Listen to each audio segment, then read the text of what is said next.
Hi knitters, welcome back to Aro Knits and Purls. I'm your host, Aro of Aro Knits and Purls, and this is Mabel. Mabel is our not so new puppy anymore. She is almost 8 months old. She is an Icelandic sheepdog. This is pretty much her full size, around 22 pounds.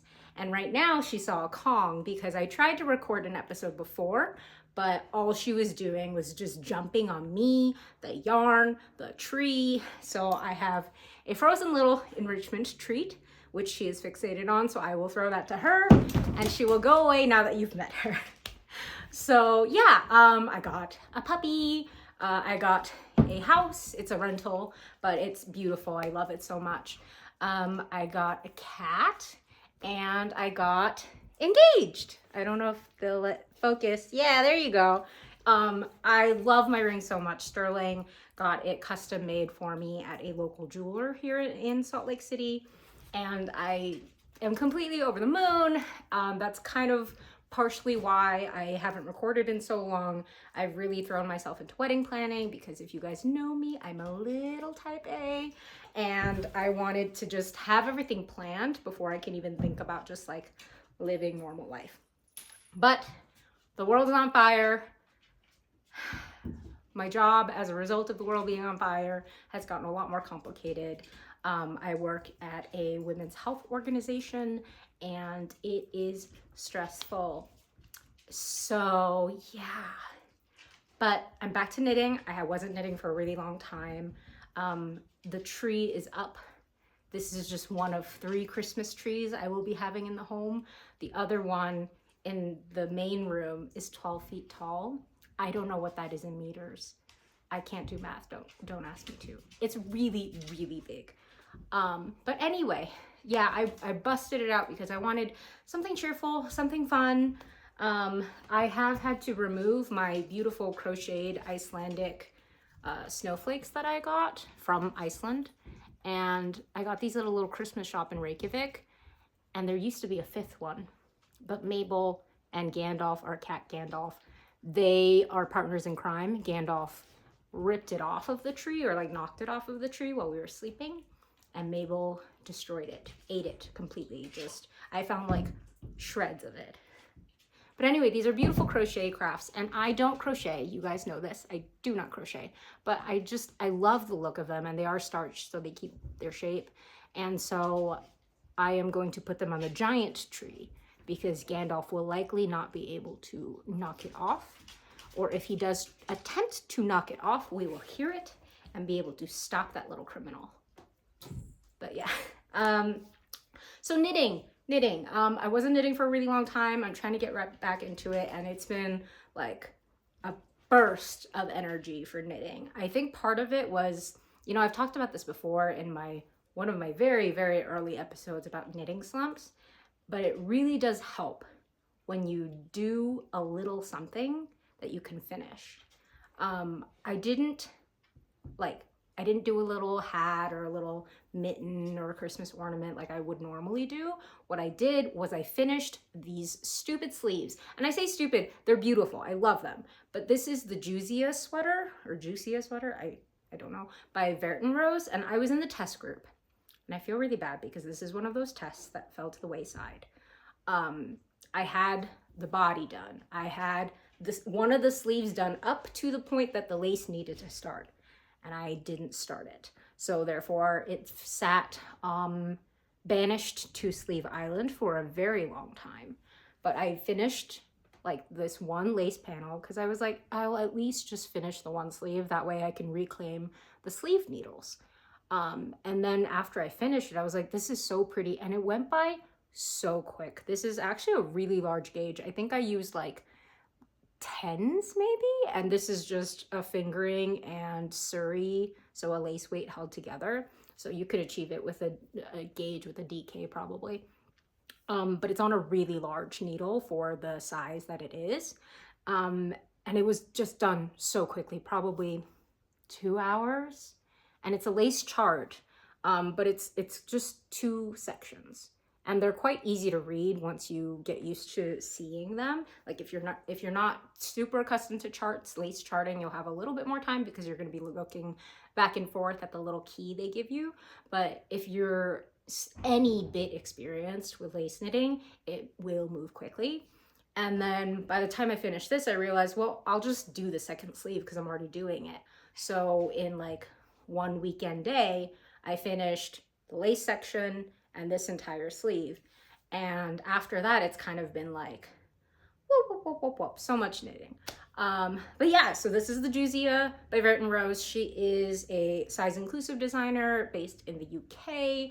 I really like her stuff, but it's not always aligned with where my style is headed these days. Hers is very cottage core, ultra feminine, which, you know, I think I used to really gravitate towards, like the ultra feminine, but lately I've been skewing a little bit more towards, I don't even know what to call it. I'll just call it by vibe. And I don't know what that vibe is, but I know it when I see it. And once I can find words to put it to, I will tell you guys. But right now, my style is very much, who knows? Yeah, but the yarn for this, I told you guys about this many, many moons ago when I was working on it. But the yarn is Woolberry Fiber Co. Her berry cashmere and Sari base, like I said, fingering and lace. And it's the colorway Sandcastles, which is the most gorgeous, lightly variegated neutral pink. Like, it is truly a neutral pink. It almost leans towards like sandy mauve.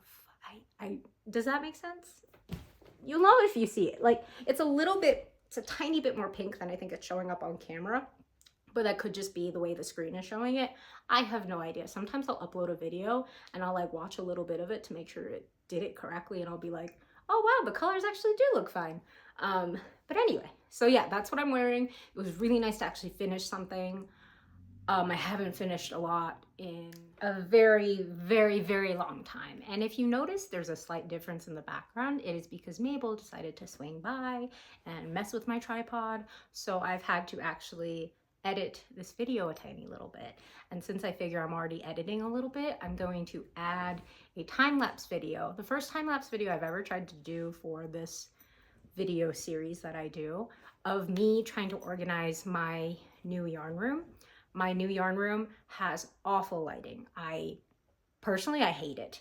I treat it more like my still pretty storage space. It's also become like wedding storage, like decor and stuff. So I won't be showing you guys that, but I will be showing you like the process of how I organize my yarn. And yeah, so since I'm editing. Anyway, to get back into the knitting, I don't want to catch you guys up on the many, many things that I started and failed to finish while I've been on kind of my hiatus. I have finished some stuff, and I'm hoping that like it'll trickle out as I go. But basically, I don't want to do like a show and tell of like 20 different things if I don't have anything substantial to talk about. But I do have a lot to talk about this.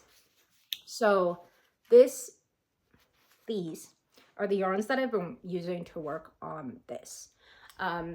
This, you don't see any details of it yet because the color work, that's really why I wanted to do this. The color work starts at the bottom of the project. It is top down, which I love. This is called Oak Leaves by Yunique, Y-U-N-E, Yunique Knits. And again, I forgot to say, it's been so long since I've done this. I will link everything below, dyers, makers, designers that I talk about, so you guys don't have to keep a little notepad about what I say, especially because I tend to talk fast. A lot of my international viewers have requested I talk a little slower so they can keep up. And I try to keep that in mind, but I do talk very quickly. Thank you, Mabel, for ruining this too. I would put her away, but she is a bit of a Velcro dog, so she'll just scream from the basement if she doesn't see me. But if she doesn't see me, but she hears me. Anyway, okay, so there's not a lot of detail on this yet, but I did want to talk about, well, the yarn I'll get to, but the increasing technique on this was really interesting. So before I got to sleeve separation, which I finally just gotten to, I say finally, this has only been about a day and a half that I've been working on it, but that's because I was working so quickly. I was reading while I was knitting. And it's also a really interesting design. So before I got to sleeve separation, I had like a million stitch markers on this because the way that it starts is, Mabel, you can see your ear in the, you can see like there's a slight angle to where the increases are. You do make one left, make one right, but in a way that is not like a raglan because it's all around rather than in like these specific spots. If you're not familiar with garment knitting, like this is a classic raglan, and it's also on the back, like where your shoulders and arm meet, there's triangles. But this one, there's triangles all over, and they're really subtle. I think you can see it a little bit better in this light when I kind of turn it. Mabel. I am so sorry, you guys. I'm gonna have to figure out something. Anyway. You can see the triangles, and the way that it works in the increases, it's really subtle, it's beautiful, and it's a different round yoke than I'm used to. I did shorten the neck hem a little bit more than she recommends. She wanted ribbing 30 rows, and this is 21, and I feel like it's already really substantial. So just keep that in mind if you do end up getting the pattern. I'm really excited to get to the color work. I'll just be using like random skeins that I have. Like, where's that other one? I can't even find it. I'm using a random scrap of fingering weight yarn, and also this, oh, well, this is Autumn and Indigo. I don't even know if she still sells this. This is several years old, but this is Sari in the colorway Fog. It's kind of what I would describe as a smoky white. But yeah, so Sari, it's 74%, Sari 26% silk, so a pretty standard Sari base. But I really like the soft dustiness of this. Mabel, I swear to God, paired with like the really dark of this color. And this color was achieved by combining two yarns that I tried to show you and then got distracted. So this is the baby wool. This is 100% baby alpaca. I got it from We Are Knitters. I'm trying to experiment with a little bit more accessible in terms of price yarns. I know We Are Knitters is kind of problematic / very problematic in terms of like their partnership with H&M, and there was a lot of controversy surrounding that and fast fashion. But knitting itself is slow fashion. I'm a big proponent of like, in no way in this day and age, unless you are completely removed from like any effort of globalization.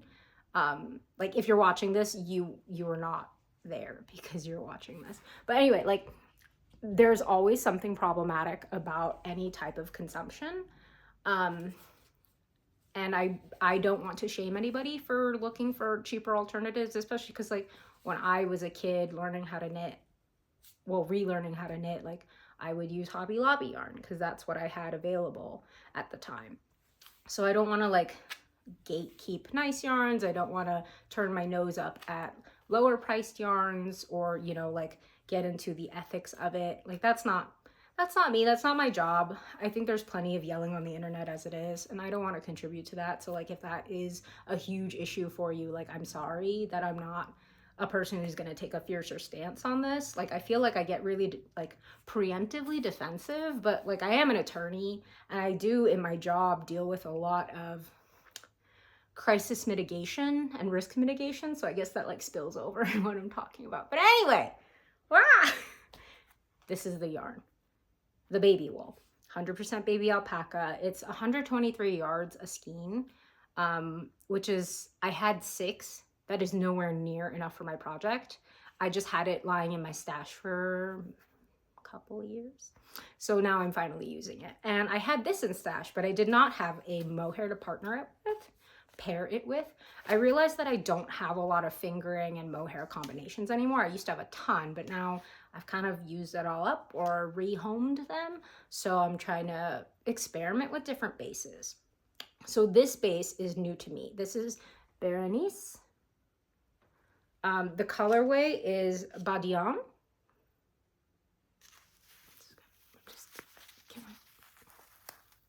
Yeah, it's that one. It's that one. But combined, they are very similar. And they make this really beautiful, like rusty acorn. And since the color work on this will be oak leaves, like that's what it's titled, I thought it would be really cute to use like an acorny color. But yeah, so this base is really interesting. I really wanted to try it because it is not a typical mohair base. It almost has the matteness of Sari, but there is the shiny cone in the center of the fiber. You guys can catch it in the light right there. And I love the shiny cone. Like that's what I love about mohair. Most mohairs, they tend to have the same base. I've noticed that the percentage of mohair goes up and the percentage of silk goes down. So what you get is like this more matte effect. But what I love is that shininess that mohair gets, like the way it glints in the light. And this one is just super interesting because it's a different base. It's 55% Super Kid mohair, 25% silk, and 20% wool. I wasn't expecting the 20% wool. Like usually that's not included in a mohair yarn. I think that the mohair itself, like it has the same kind of halo that I would expect from a mohair, but it feels more substantial, if that makes any sense. Like yes, it is a lace weight, but it doesn't feel as floaty in the air.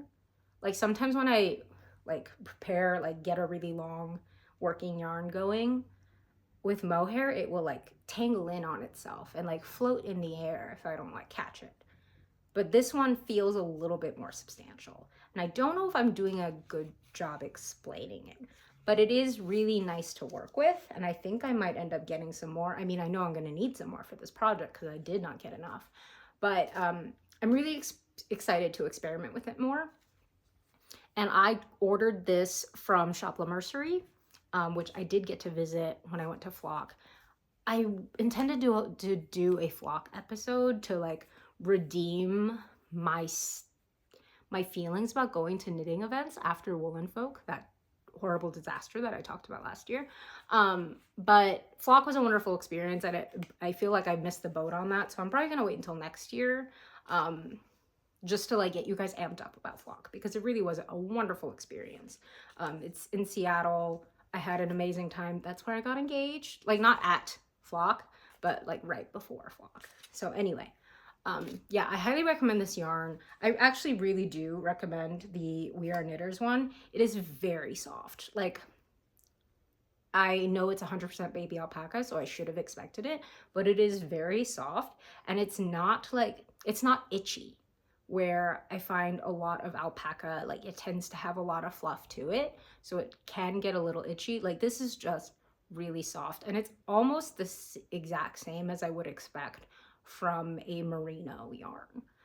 So if you are looking for something a little bit more price affordable, I highly recommend this base from We Are Knitters, the baby wool. But yeah, so once I have more detail on this, I will show you guys as it moves on. And then just setting things aside so I can kind of stay organized. Another thing that I'm working on that I'm almost done with, but again, I'm realizing I am going to run out of yarn. This is the Windermere. I have realized that I am desperately running low on yarn. Like I have a half a skein of mohair and almost a full skein of yarn left, but it is not enough because I need to do 2 sleeves, so I'm gonna have to order more. The yarn is from the Wandering Flock. The Wandering Flock, Geraldine, is a lovely human being whom I've talked about ad nauseum on this podcast. I've visited her studio several times. I adore her. She's such a sweet human being and a great businesswoman, and my God, does she do amazing things with color. This is obviously a very, very electric pink. I really love it. Like, it's the Barbie moment that is timeless. Like, I know last year, like with Barbenheimer, it was like really trendy to do like hot magenta pinks, and I get it. I love the Barbie movie, and I love that hot pink made a like crashing return to like mainstream. But there's something about bubblegum pink that magenta just can't beat for me. This actually is supposed to be a totally different stitch. I'm not sure what I did. I think what happened, it's a very dumb reason. It's, I'm type A, like I've mentioned, and I tend to be able to fill in the blanks a lot. Because I've knit a lot of patterns, but sometimes with patterns, you actually really have to like focus and read along and not assume you know where it's going. So when you do the short rows, you have to work flat and back and forth, right? So where I was supposed to knit in the stitch below to create a reverse half fisherman's rib, I didn't. I did it on the wrong side, then I had to undo it because I realized it wasn't right, and then I did it on the right thing, and then I thought it looked weird. So anyway, I just decided like to throw caution to the wind and start doing something. Still not reading very closely, and what I ended up with was it's probably closer to like actual fisherman's rib, half fisherman's rib. I don't know, guys. I'm not great at all these names, but I will tell you it's really nice. It's very squishy. I love the wide raglan that it goes with, and it feeds directly in from the ribbing on the neck and the hem. So it's very like, I say this as a compliment, it's store-bought looking. Like, it looks actually like it was made by a machine, and I really love this yarn. I chose to use a DK weight and the mohair. She calls for, I think, a worsted and a mohair, but I was able to achieve gauge with the DK, and I had this in stash, so I figured, why not? But yeah, the pattern, just read it. Don't do what I do, which is I never read, and then I'm like, this doesn't look right, and it's because, hey, you didn't read, so you have no one to blame but yourself. But yeah, I decided to crop the body a bit because I've been wearing different style, which requires me to have actual cropped clothes. So I've shortened some of my sweater making. Like, this Juzia is actually quite short. Like, in terms of distance from my armpit, it's probably like 7-8 inches max, which is a lot less than I think many patterns are written for naturally. And now my yarn is tangled again, but isn't that life? And we'll fix it later. Another thing that I've been working on with Geraldine's yarn is a really, really exciting pattern from Sari Nordlund. I have test knit for Sari several times, and I'm sorry that this is kind of crumpled because it's on one needle rather than several, and I don't like to put stuff on like, what is it called, like waste yarn or like a cable, because I just want to be able to like pick it up and start again. I don't want to faff about. To me, it feels like wasting time, even though it's not wasting time. But for me, I'm like, no, I can just keep it on the needle and then I'll just work around it. Anyway, so I've started the shoulder, did the picking up for the shoulder, and this is called the Bell and Sebastian Pullover by Sari Nordlund, and I'm in love. Like, this cabling detail, and I will tell you, like, these little ones aren't even real cables, they're faux cables, and it's basically like a lace technique almost, and it's really simple. You'll have 3 stitches, right? 3 stitches, and you just get the third one from the right needle and drag it off, kind of like you would if you were binding off, but on the other needle. It's hard to explain. It's really easy when you try to do it yourself. Like, it's hard to explain with words. If you saw it visually, you'd be like, oh, that's it.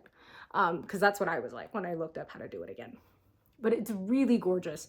And I am lucky enough that Geraldine, my friend Geraldine of the Wandering Flock, offered to give me some yarn support for this project because Sari used Geraldine's new base for her sample and I wanted to use the same base. And this is that base. It is beautiful. It's called Fluff.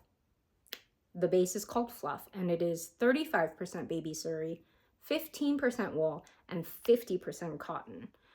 These skeins are 50 grams each, and for each 50 grams, it is 130 yards. It is so gorgeous. I want to say it's kind of close to like a worsted Aran weight because of like the blown structure of the core. I'm pretty sure that the core is like blown cotton. So it's, when I say blown, it's like there's a tube, and that tube makes it so that the fiber or like the fabric will breathe just a tiny little bit more, so it won't be like you are baking. Because I love fuzzy yarns. I love fuzzy projects, fuzzy sweaters, but I often find, because I'm a person who runs quite warm, that I get a little bit too warm. But with blown fabrics, I've realized that it's a lot easier for me to wear because it's a very lightweight rather than like really dense, heavy Aran sweater. And it's really nice. Like I have no other way to say it. Like it's really nice. The color is Celadon, which Celadon, it's a type of glaze used in pottery. I'm pretty sure like Korea used to use Celadon a lot and they were actually very prized for it for a time. But yeah, so it's this pale blue-green, green-blue, I almost want to call it. It's really gorgeous. And I love the stitch definition of this. Like you would think like sometimes, sorry, my nose is itchy. I find that with fuzzy yarns, a lot of times you lose the stitch definition in exchange for the fuzz. But this one I feel like is the perfect middle ground. Like you have that gorgeous halo, like look at that little halo of fuzz. But then you get like just really crisp stitch definition. And on the ends, this is moss stitch, not seed stitch. So the difference between moss and seed, I've only finally memorized this. So with moss stitch, it's actually 4 row repeats. So like it's 2 purl, 2 knit, and then on repeat over the same stitch. So you see like if you look closely, there's 2 bumps, 2 knits. Whereas seed stitch, you alternate every row, whether you're doing purl or knit on the stitch. But yeah, anyway, and you can see just like how crisp these stitches are. Like I love how clean it looks while still being fuzzy. I really want to get more, but y'all, I'm saving up for a wedding. I can't keep buying yarn, but it's so pretty. And she has a lot of amazing colors. It on undyed looks really good. Sari used her sample of Bell and Sebastian to do undyed. There's this gorgeous tan neutral, and then you can go fun with like a bright lavender. There's really like Geraldine has a mind that she kind of covers all the bases. You know, she'll get the neutral girlies, she'll get the bright babes, and everybody in between. Like you'll have something. And this is not quite neutral, not quite bright babe. This is just me, where I'm at these days. But yeah, I'm so excited about this pattern. And it does work up quick. Like you would be surprised. It works up quick. Then the last project I want to show you guys is, I literally just started this yesterday, maybe? Like last night, yeah. There's not a lot to show. I just have a teeny tiny bit of lace right now. But it's the collar to a sweater, and like these points are just done by lace. Like you're not doing short rows to create this. It is just a lace pattern that creates these little points, and that's the collar. And it's something very unique. It is not a size inclusive pattern in testing yet, but she is, Sedna is the designer. She is a Korean designer, and I really wanted to support her. And she's on the a lot smaller side of designers right now. So I'm hoping that as she becomes more successful, and I really hope this pattern is successful, I hope she'll invest in like getting a professional grader who can help her do some of those larger sizes. Because I will tell you, like, it is not easy. And I'm not saying that designers like should just like leave it and come back to it when they want to. But there is something to be said about, again, meeting people where they're at. That's where what I'm trying to do these days more than anything. And when I looked into designing seriously, I was like, oh, so I either have to be like a whiz at math slash and or dedicate a lot of time trying to like do all the equations to be able to grade to larger sizes, because it's not just like, oh, I'll just like times that by 0.75. That's not how it works, because the body like increases at different rates in like at different parts of the body. Like it is a lot more complicated, and there are a lot of resources out there for designers, but like the most time efficient way to do it is by paying somebody. But when I looked into designing, again, like I realized I don't have the brain for this. I certainly don't have the brain for it, but I also didn't have the time. So when I looked into a grader, I was like, oh, I don't have the money for this. Like it was not cheap. And again, I'm not saying that people shouldn't do it. Like if you are able to make your living off of designing patterns, sure, like you probably have that nest egg saved up. But to ask like a regular person who's just starting out at designing, like it is kind of a lot, because you can't be sure unless you have a huge following that it will get the attention needed. It will generate the sales needed. Because I talked to one of my designer friends, and she was like, yeah, a month after I put out my pattern, and she does do size inclusive patterns, she's like, a month after I put it out, I had 16 sales tops. And that's not a lot to recoup. I kind of feel like it's like people who flip houses. You have to have a nest egg in order to buy the first house, and then flip the house, generate the profit, and then go to the next, right? You need something to start with, unless you just have like friends who are willing to do this very arduous thing for free, which very few people do. Anyway, I keep getting on like these little sidetracks and soapboxes. I'm really excited about trying to help a Korean designer transition from the thinking of like designing for Korean bodies, because they tend to run smaller. Like I'm an extra large in Korea, sometimes an extra large depending on the fit.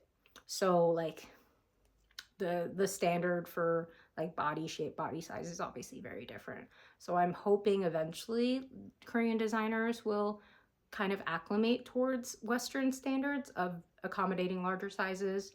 I don't think culturally it will get there super easily, but again, I'm going off on a soapbox.